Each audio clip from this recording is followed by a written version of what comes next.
በአሜሪካ የሚገኙ 5,000 ኢትዮጵያን ስጋት። የአሜሪካው ፍርድ ቤት ትራምፕ አስተዳደር ለ5,000 ኢትዮጵያን ሰጥቶ የነበረውን ጊዜያዊ ከለላ እንዲያነሳ መፍቀዱ በስደተኞች ላይ ከፍተኛ ስጋት ደቅነዋል። ጠንካራ ጸረ ስደተኛ አቋም እያራመደ የሚገኘው የትራምፕ አስተዳደር በጊዜያዊ ከለላ ውስጥ የሚገኙ ኢትዮጵያውያንን በራሳቸው ፍቃድ ሀገሪቱን ለቀው እንዲወጡ አስጠንቅቀዋል።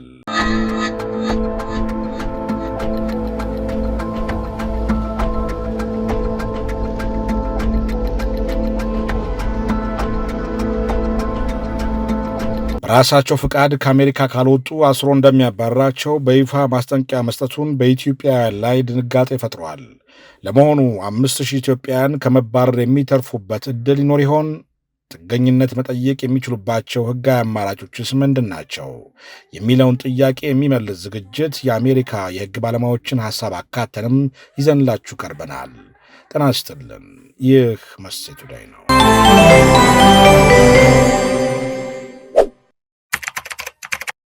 In the United States, we reject the idea that mass numbers of people from foreign lands can be permitted to travel halfway around the world, trample our borders, violate our sovereignty, cause unmitigated crime, and deplete our social safety net.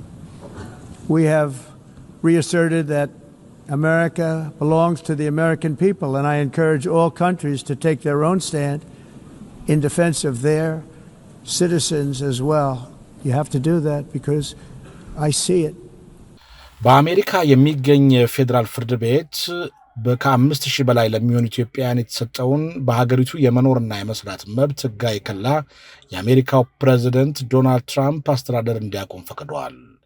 የቦስተን ዲስትሪክት ፍርድ ቤት ዳኛ ብሪያን መርፊ የአሜሪካ የአገር ውስጥ ደህንነት ቢሮ ከተወሰኑ አገራት ለመጡ ሰዎች የሰጠውን ጊዜያዊ ጥበቃ ሁኔታ ወይም ቲፒኤስ እንዳያቋርጥ ይከለክል የነበረውን የመጨረሻ የፍርድ ቤት ትዕዛዝ አንስተዋል። ይህ እርምጃ የተወሰደው የአሜሪካ ጠቅላይ ፍርድ ቤት በሰኔ ወር የትራምፕ አስተዳደር ከሄይቲና ከሶሪያ ለመጡ በሺዎች የሚቆጠሩ ሰዎች የተሰጡ ተመሳሳይ ጥበቃዎችን እንዲያቋርጥ ከፈቀደ በኋላ ነው። የጠቅላይ ፍርድ ቤቱ ውሳኔ 6-3 በሆነ አብላጫ ድምፅ ድጋፍ በማግኘቱ ዳኛው ከ13 ሀገራት ለመጡ ሰዎች የሰጠውን ጊዜያዊ የጥበቃ ለማቆም የሀገር ውስጥ ደህንነት ቢሮ የሚያደርገውን ጥረት ለመቃወም የሚያስችላቸውን አቅም አሳጥቷቸዋል። ጊዜያዊ የሕግ ከለላ ከእነዚህ ሀገራት ለመጡና መስፈርቶቹን ለሚያሟሉ ስደተኞች በሰብአዊ ምክንያቶች ከሀገር እንዳይባረሩ ጥበቃ ይሰጣል። ይሁን እንጂ የከለላው ማስነሳት የትራምፕ አስተዳደርን ደስ ማሰኘቱን የሀገር ውስጥ ደህንነት ቢሮ ዋና የሕግ አማካሪ የሆኑት ጄምስ ፐርሲቫል ውሳኔውን በደስታ መቀበላቸውን በማኅበራዊ ሚዲያ ገጻቸው ባሳረፉት መልእክት አስታውቀዋል። ቀደም ሲል ተቋርጠው የነበሩት ሁሉም የቲፒኤስ ከለላ ጉዳዮች አሁን በይፋ ተፈጻሚ መሆን መጀመራቸውንም ገልጸዋል።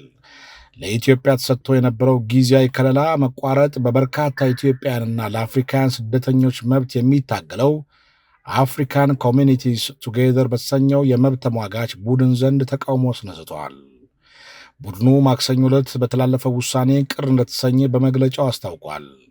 በኢትዮጵያ ያለው ቀውስ አሁንም የቀጠለ ሲሆን ይህ ውሳኔ በአሜሪካ የሚኖሩ በሺዎች የሚቆጠሩ ኢትዮጵያውያንን ሕይወት ከፍተኛ አደጋ ላይ ይጥላል ሲሉ የቡድኑ የፖሊሲና የጥብቅና ጉዳዮች ምክትል ዋና ዳይሬክተር ዲያና ኮናቴ ተናግረዋል። ከሳሾቹ አስተዳደሩ በኢትዮጵያ ውስጥ አደገኛ ሁኔታዎች ምን ያህል እንደቀጠሉ ችላ ብሎታል ሲሉ ተከራክረዋል። አክለውም የቲፒኤስን ከለላ ማቋረጥ ነጭ ያልሆኑና አውሮፓዊ የሆኑ ሰዎችን ከሀገር የማባረር ተግባር አካል ነው ሲሉም ተደምጠዋል።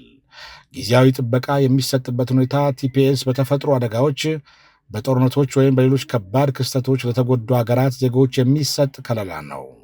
እነዚህን መስፈርቶችን የሚያሟሉ ስደተኞች በአሜሪካ ውስጥ በሕጋዊ መንገድ እንዲሰሩ የሚያስችል ሲሆን ከሀገር እንዳይባረሩም ጊዜያዊ ጥበቃ ይደረግላቸዋል። የቀድሞው ፕሬዚደንት ጆ ባይደን አስተዳደር ለመጀመሪያ ጊዜ በዩናይትድ ስቴትስ ውስጥ ላሉ ኢትዮጵያውያን ይህን ከለላ የሰጡት እንደ አውሮፓውያኑ በ2022 ዓ.ም ሲሆን ይህም የአፍሪካን ዜጎች ከትጥቅ ግጭትና ከሰብአዊ ስቃይ መጠበቅ አስፈላጊ መሆኑን በመጥቀስ ነው። በአሜሪካ ሚኒሶታ ግዛት የስደተኞች ጥበቃ የሆኑት ሙሉ ዓለም ጌታቸው ውሳኔው በኢትዮጵያ ላይ ሊተገበር እንደሚችል ተናግረዋል። በጊዜያዊ ከለላ ውስጥ የሚገኙ ኢትዮጵያውያን ከዛሬ ጀምሮ በአሜሪካ በመደበኛ ስራቸው ላይ መቀጠል እንደማይችሉ ጠበቃው ገልጸዋል።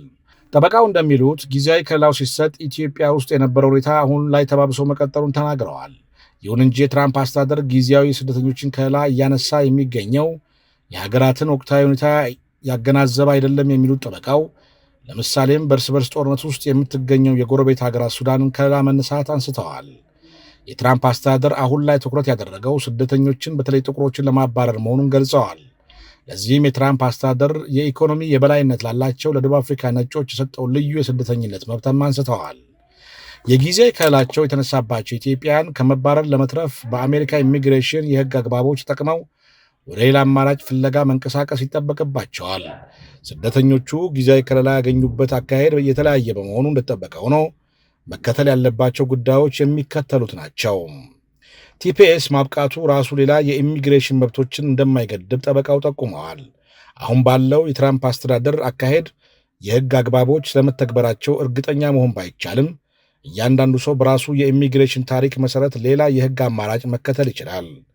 የመጀመሪያው አማራጭ ጥገኝነት መጠየቅ ሲሆን አንድ ኢትዮጵያዊ በኢትዮጵያ በፖለቲካ አመለካከት፣ ዘር፣ ሃይማኖት፣ ዜግነት ወይም በተወሰነ ማህበራዊ ቡድን አባልነት ምክንያት የተሰደደ ወይም የመሰደድ በቂ ፍርሃት ካለው ጥገኝነት ሊጠይቅ ይችላል።